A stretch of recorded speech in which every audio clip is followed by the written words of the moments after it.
Bonsoir à tous, merci de nous suivre ce dimanche 9 juillet. Le président Alassane Ouattara a participé à la 29e session du Conseil de l'Union africaine dans la capitale éthiopienne à Addis Abeba. Il a largement été question de la réforme de l'organisation panafricaine. Le chef de l'État est rentré à Abidjan ce dimanche. 44e session du Conseil des ministres des Affaires étrangères de l'Organisation de coopération islamique OCI. Au cœur de la rencontre, les défis et les enjeux auxquels fait face le monde musulman. Zoom ce soir sur ces femmes qui exercent des métiers longtemps réservés aux hommes. Dans les salons de coiffure pour hommes, ce sont en général des hommes qui sont également à la tondeuse, mais de plus en plus, on voit des femmes s'intéresser à ce corps de métier. Le premier départ pour le pèlerinage à la Mecque 2017 est prévu pour le 5 août prochain. Ils sont en tout 5600 pèlerins ivoiriens cette année. Ils se préparent pour la réussite de ce voyage à haute portée spirituelle. Bienvenue dans le 20h sur RTI 1. Il est rentré à Abidjan ce dimanche après-midi. Le président Alassane Ouattara a pris part au 29e sommet de l'Union africaine à Addis Abeba en Éthiopie. Une rencontre au sommet consacrée à la jeunesse et à la réforme de l'organisation panafricaine. Le chef de l'État ivoirien a été accueilli par le vice-président Daniel Kablan-Duncan, le premier ministre Amadou Gon Coulibaly, plusieurs autres membres du gouvernement et aussi par la chefferie traditionnelle. La 44e session du Conseil des ministres des Affaires étrangères de l'Organisation de coopération islamique va se tenir à Abidjan sous la présidence du chef de l'État ivoirien. Les 10 et 11 juillet, les défis et les enjeux auxquels est confronté le monde musulman seront sur la table des discussions. Davis Oyo, Adama Kone. Alors qu'elle savoure son élection au Conseil de sécurité de l'Organisation des Nations Unies, ONU, que la Côte d'Ivoire est encore honorée d'abriter le 44e Conseil des ministres des Affaires étrangères de l'Organisation de la coopération islamique, OCI. Ces propos d'un diplomate participant à la réunion de ce lundi 10 et mardi 11 juillet illustrent bien la confiance de la communauté internationale envers le pays. Le chef de l'État, Alassane Ouattara, rentré à Abidjan ce dimanche après-midi, présidera la cérémonie d'ouverture. Le nouveau président de la Banque islamique de développement, Banda Aja, est également attendu à cette rencontre qui marque d'ailleurs sa première sortie en Afrique subsaharienne. Au Sofitel Abidjan Hôtel Ivoire, les préparatifs sont à l'étape de finition. Rien n'est négligé.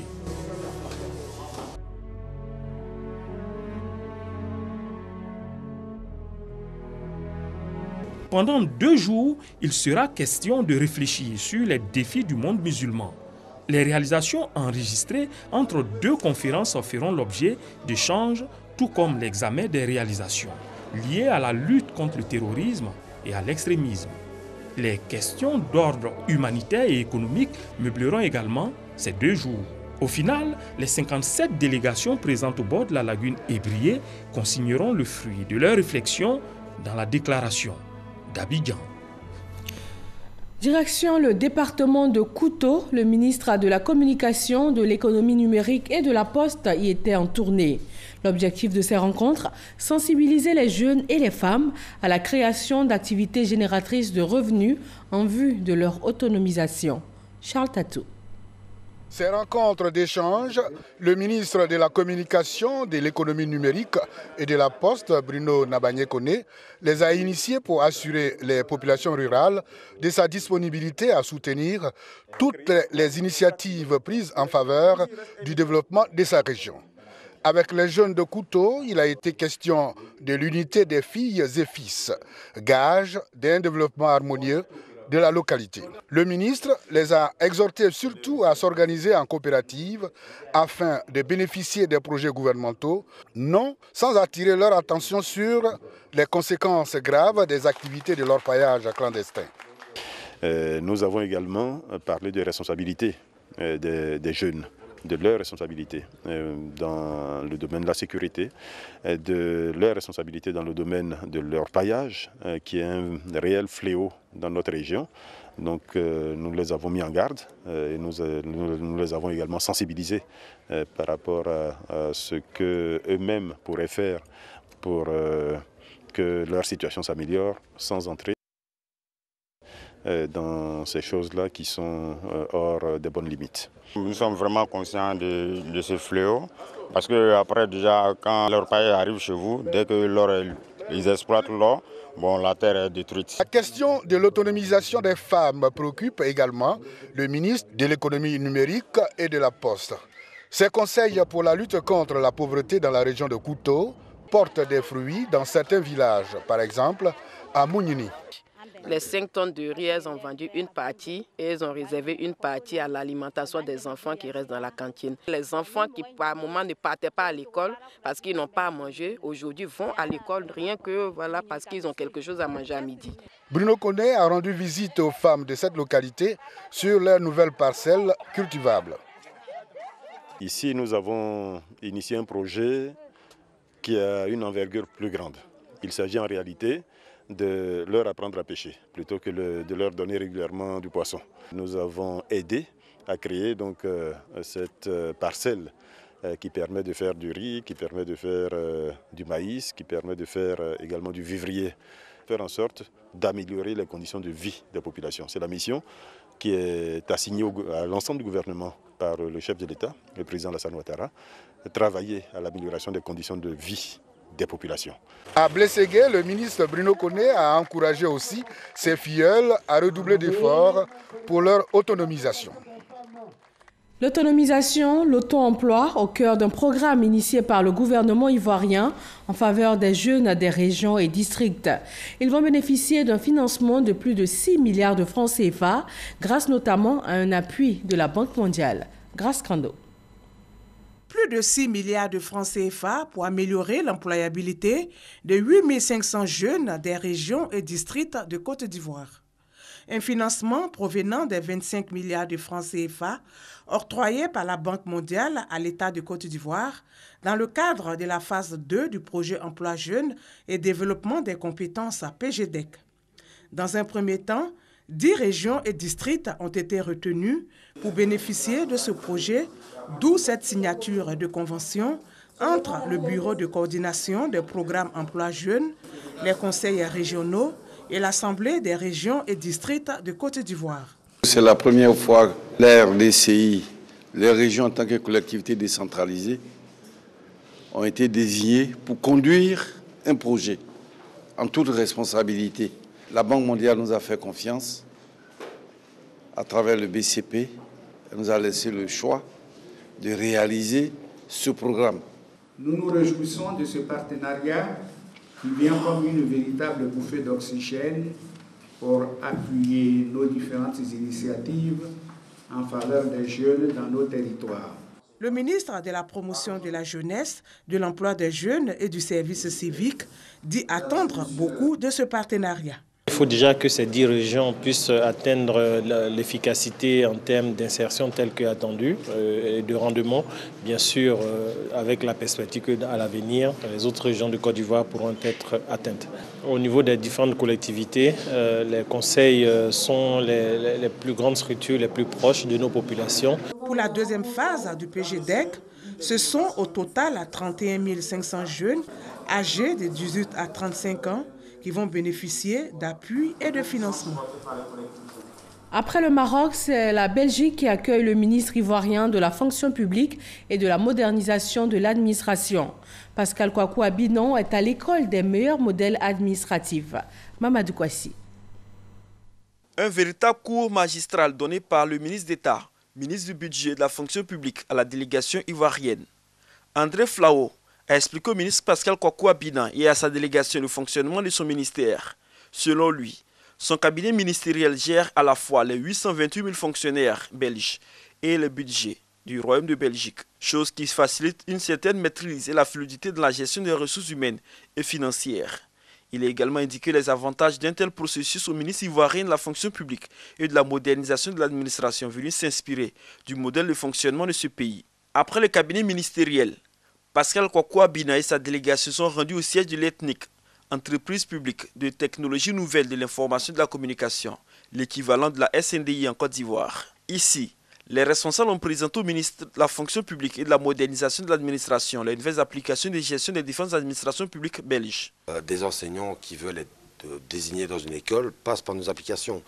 Des étudiants qui veulent demander des bourses d'études passent par une de nos applications. Sous peu, des personnes qui voudront inscrire leur enfant dans une crèche passeront par l'une de nos applications.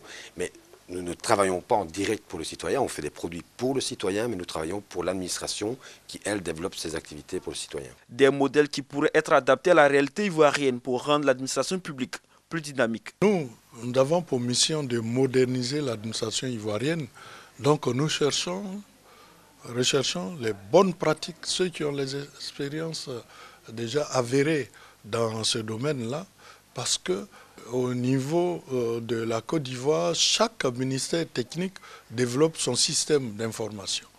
C'est ce que nous voulons éviter à l'avenir, et on va agréger tous les systèmes d'information des ministères techniques au niveau de la Commission nationale de la modernisation de l'administration. Au cours de ces séjours bruxellois, la délégation ivoirienne conduite par le ministre Pascal Kokou Abina aura des séances de travail avec des différentes structures en charge de l'administration publique et plusieurs membres du gouvernement du Royaume de Belgique. Retour sur le sol ivoirien pour la 6e édition des journées promotionnelles des petites et moyennes entreprises. Les banques et les PME se sont engagées à donner plus de vigueur à leur collaboration et à instaurer un meilleur climat dans un partenariat gagnant-gagnant. Reportage. Comment faciliter l'accès des PME au crédit bancaire? Cette problématique majeure posée aux journées promotionnelles dédiées aux PME en mars 2017 trouve des pistes de solutions. Un document de 32 pages et une recommandation forte. Nous souhaitons la mise en place d'un comité qui sera amené à évaluer ces travaux et aussi à veiller à leur suivi. Car il est important que ce travail, que le fruit de ce travail soit peut-être apprécié par tous dans les mois à venir. Toutes les autres recommandations convergent vers la nécessité pour les PME de respecter les normes de gestion financière. Les banques, elles, devraient adopter une meilleure relation de confiance vis-à-vis de cette catégorie d'entreprises. Une complémentarité et une synergie d'action qui profitent aussi au trésor public. Si les PME se portent bien, ça nous permet d'étendre l'assiette fiscale, de baisser le taux de pression fiscale, je veux dire, sur les grandes entreprises. Les PME, un réservoir pour la mobilisation des recettes publiques, mais surtout un bassin potentiel d'emploi pour les jeunes. D'où cette convention de partenariat signée entre la Fédération des petites et moyennes entreprises d'une part et l'Agence Emploi Jeunes d'autre part. La signature officielle de la convention que nous organisons aujourd'hui avec la FIPME répond à un objectif essentiel, celui de conjuguer les efforts entre l'État et le secteur privé en vue d'apporter une réponse rapide et durable à la problématique de l'emploi des jeunes en Côte d'Ivoire. En 2017, les besoins des PME ivoiriennes s'élèvent à 3 571 milliards de francs CFA. Quant aux engagements des établissements financiers, ils tournent autour de 1 276 milliards de francs CFA. Un reportage signé Lanciné Bakayoko. L'exploitation sexuelle des enfants, un mal qui gagne du terrain en Côte d'Ivoire. L'ONG SOS Violence Sexuelle a mené une étude sur le sujet.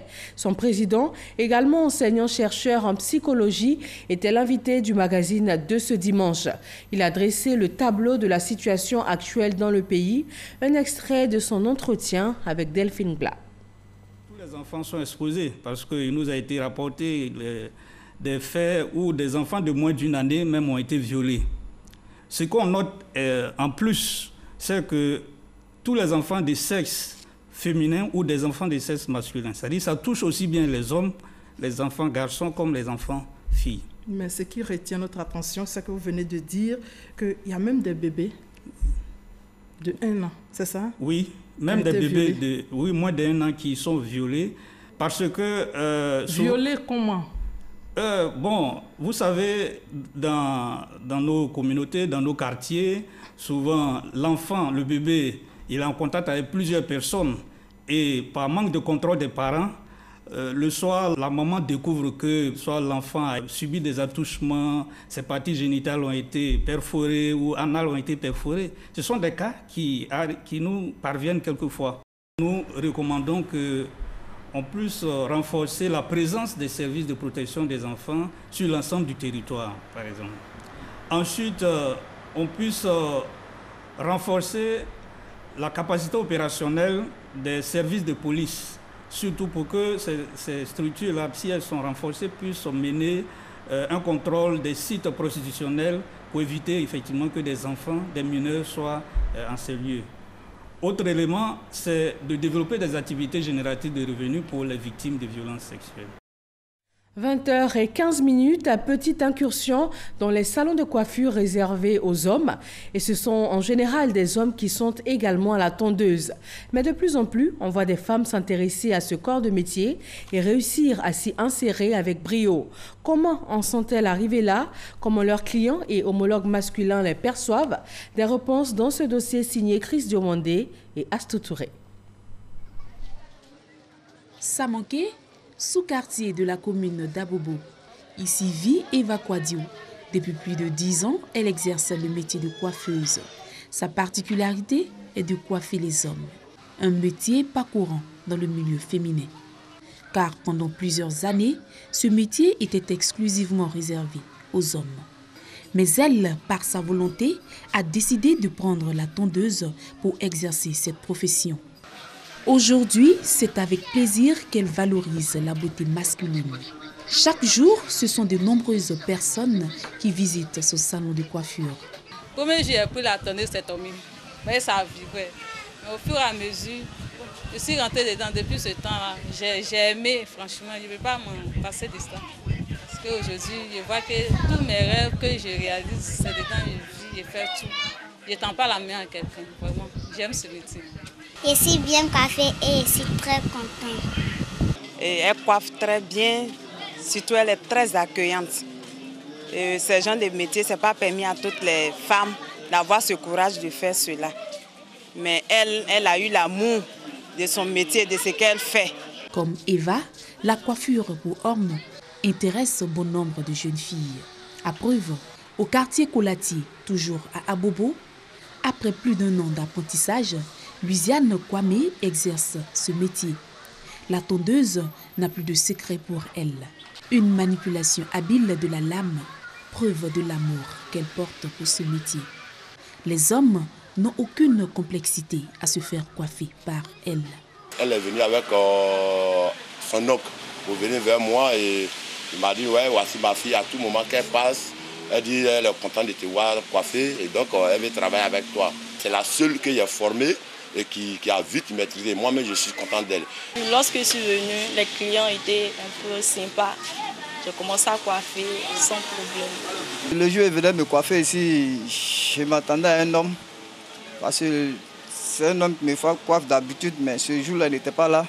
Donc, quand je suis arrivé, j'ai vu une femme qui était là. C'est elle qui m'a dit que c'est elle qui est là pour me coiffer. Mais j'étais beaucoup étonné, mais le jour que je suis venu, quand elle m'a coiffé, j'ai vu que vraiment que c'est bien, elle m'a bien coiffé. Selon Luciane, ce métier n'est pas sans difficulté. Souvent, certains hommes hésitent à se faire coiffer par une femme. L'implication de la femme dans ce métier autrefois réservé aux hommes est signe du changement de mentalité et la volonté par les femmes de se faire valoir dans la société. À l'instar des femmes chauffeurs de bus, de taxi ou mécaniciennes, le métier de femme coiffeuse est aussi un métier qui a bien sa place dans la société. Dans l'actualité politique, l'UPC, l'Union pour la Côte d'Ivoire, a un nouveau président. Soro Brahima a été élu à l'issue du premier congrès extraordinaire du parti tenu à Yamoussoukro. Le nouveau président annonce le retour de son parti au sein du RHDP. Soro Corona, Kwadio Kwame. Soro Brahima est le nouveau président de l'UPCI, Union pour la Côte d'Ivoire. Anciennement secrétaire général de cette formation politique, Soro Brahima va conduire les destinées de l'UPCI pour les 5 prochaines années. Il a été élu à l'issue du premier congrès extraordinaire du parti. suite à la démission de son président fondateur le 10 juin dernier. Sorti du rassemblement des oufouettistes pour la démocratie et la paix, l'UPCI a annoncé son retour dans la grande famille du RHDP. Nous allons reprendre notre place au sein de la famille RHDP, de laquelle nous avons été absents depuis quelques moments. Nous allons avoir un dialogue franc, un dialogue exigeant avec nos partenaires dans le cadre de ce groupement politique. Plus de 2000 délégués venus des 4 coins du pays ont pris part à ce premier grand rassemblement de leur parti. Les congressistes ont travaillé sur de nouveaux projets, la charte, les statuts et règlements intérieurs du parti. De nouveaux logos et slogans ont été adoptés. Les partisans et sympathisants de l'UPCI ont également réfléchi sur l'orientation politique de leur parti. Nos premières priorités iront à la réorganisation de notre parti, notamment à la mise en place d'une nouvelle direction, à la mise en place d'un nouveau bureau politique, à la mise en place d'un conseil national. Et surtout, nous allons activement travailler à une implantation nationale de notre parti. Le congrès de l'UPCI a enregistré la présence des partis frères et alliés, dont une forte délégation du RHDP. Le président du directoire, Amadou Soumaoro, est venu apporter le soutien de la coalition des militants de ce parti, créé en 2009. L'UPCI, une nouvelle version, s'est engagée à travailler pour une Côte d'Ivoire nouvelle dans la paix, la fraternité et la concorde nationale. Parlons religion, le premier départ pour le pèlerinage à la Mecque 2017 est prévu pour le 5 août prochain. Ils sont en tout 5600 pèlerins ivoiriens cette année et bon nombre d'entre eux préparent ce voyage de haute portée spirituelle. Ils suivent des formations pratiques dans leurs différentes mosquées. Parka se reconnaît.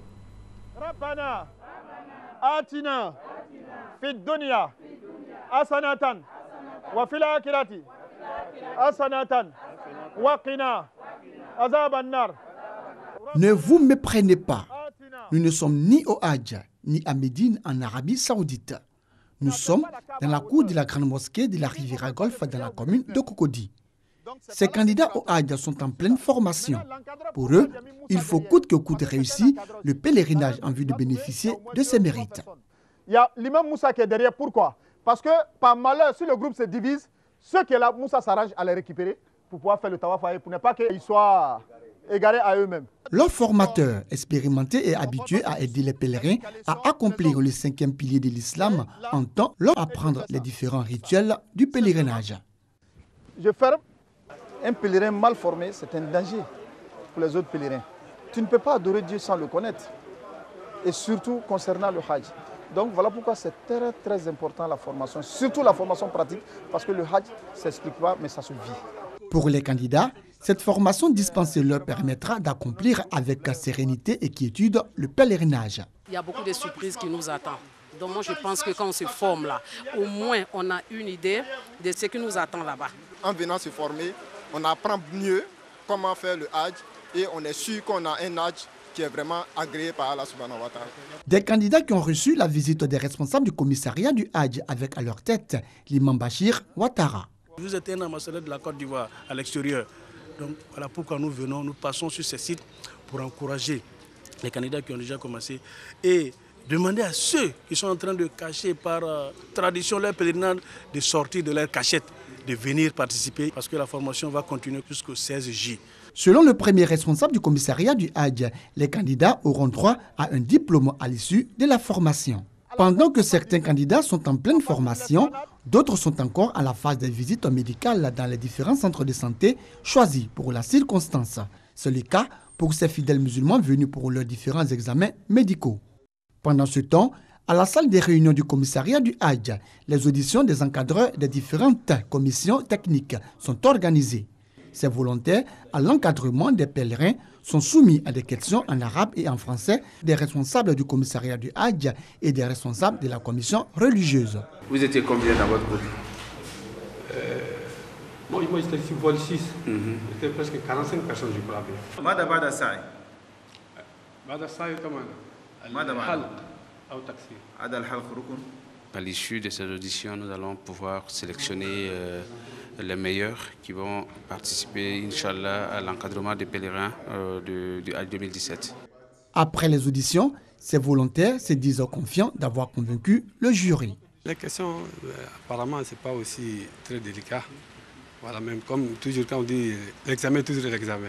Même si dans Surat al-Fatiha, il faut être prêt physiquement et puis moralement. Comme l'année dernière, cette année encore, ce sont 5600 pèlerins ivoiriens qui se rendront en terre sainte de l'islam en vue d'accomplir l'acte de foi. Le premier départ est prévu pour le samedi 5 août prochain. Ils sont 10 diacres et 7 prêtres à venir agrandir la grande famille de l'Église catholique du diocèse de Yopougon. Ces 17 religieux viennent d'être ordonnés. Ils sont désormais en mission pour annoncer l'Évangile et ils consacreront toute leur vie au Christ. Godefroy Kambawa, Grâce Kando. Le presbytérium du diocèse de Yopougon s'agrandit. 7 prêtres et 10 diacres viennent d'être ordonnés. Ces serviteurs de Dieu auront pour mission d'annoncer l'Évangile au peuple de Dieu et d'être des témoins privilégiés du Christ. C'est une grande joie de se mettre au service de l'Église, de se mettre au service des pauvres, de se mettre au service du monde entier par cette ordination. Le Seigneur m'a choisi, le Seigneur m'a consacré aujourd'hui comme son prêtre. Je suis vraiment heureux et ému d'être à la mission de Jésus-Christ. Parents et fidèles chrétiens de ces nouveaux ministres du Christ ont exprimé leur reconnaissance à Dieu pour tous ses bienfaits. C'est une très bonne chose que l'Église de la Côte d'Ivoire grandisse de jour en jour avec de nouveaux prêtres et de nouveaux diacres. C'est vraiment une grâce de Dieu. Le célébrant principal, Monseigneur Antoine Koné, évêque du diocèse d'Odiéné, a invité les nouveaux prêtres et diacres à plus de responsabilités. Et nous ne voulons pas de prêtres fonctionnaires. Des prêtres fonctionnaires qui passent le temps au bureau. N'est-ce pas? Le Christ n'est pas mort au bureau. Le Christ est mort là où la souffrance était la plus extrême. Donc il convient que les nouveaux prêtres sachent pourquoi ils sont prêtres. Ils sont prêtres en vue d'aider le Christ à sauver le monde. Ces prêtres et diacres seront affectés dans les différentes paroisses du diocèse de Yopougon. Ils auront entre autres pour tâche d'administrer les différents sacrements aux fidèles et d'être à leur écoute. À présent, un tour de l'actualité internationale, l'actualité qui a marqué cette semaine, des échos du sommet du G20 en Allemagne, en passant par la grande marche conduite par l'opposition en Turquie. C'est dans le 7 sur 7 avec Herman Guivet.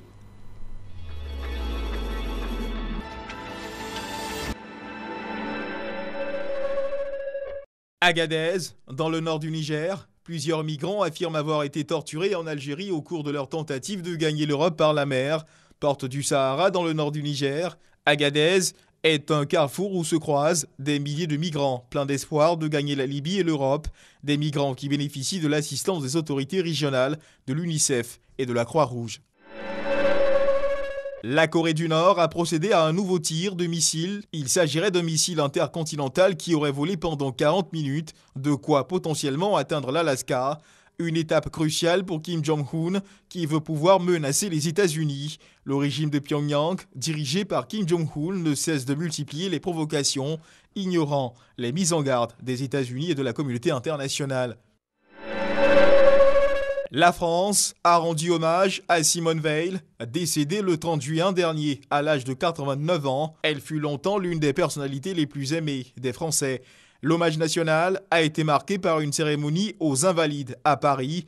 L'éloge funèbre de Simone Veil a été prononcé par Emmanuel Macron, le président français. Dans toute la France, les drapeaux européens ont été mis en berne sur les édifices publics, tandis que les drapeaux français ont été parés d'un crêpe noir. Le Conseil de sécurité des États-Unis s'est réuni à la suite du premier tir de missile balistique intercontinental opéré par la Corée du Nord. Washington a fait savoir par la voix de son ambassadrice aux Nations Unies, Nikki Haley, que l'une de ses options résidait dans la force militaire américaine. Washington pourrait notamment décider de rompre les relations commerciales avec tout pays faisant du commerce avec la Corée du Nord en violation des précédentes sanctions votées par l'ONU. Des heurts ont éclaté à Hambourg, en Allemagne, entre plusieurs milliers de manifestants anti-G20 et la police qui a fait usage de gaz lacrymogène et de canons à eau pour disperser la foule. La ville du nord de l'Allemagne se préparait pour accueillir 28 chefs d'État dans le cadre du G20. Première rencontre officielle entre le président américain Donald Trump et son homologue russe Vladimir Poutine au cours du sommet du G20 à Hambourg en Allemagne.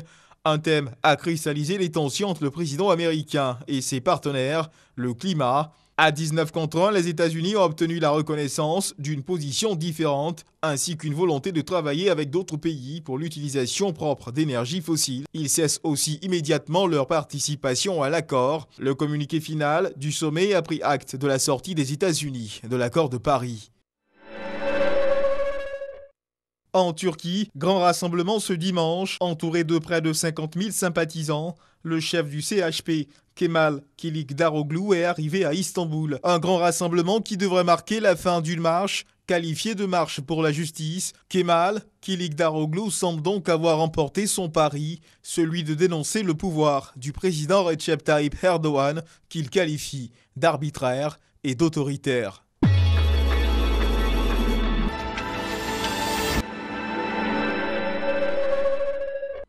Plus que 12 jours avant les 8e Jeux de la francophonie, à l'occasion de cette rencontre internationale organisée par la Côte d'Ivoire, environ 80 délégations étrangères vont arriver dans le pays et aussi des milliers de participants.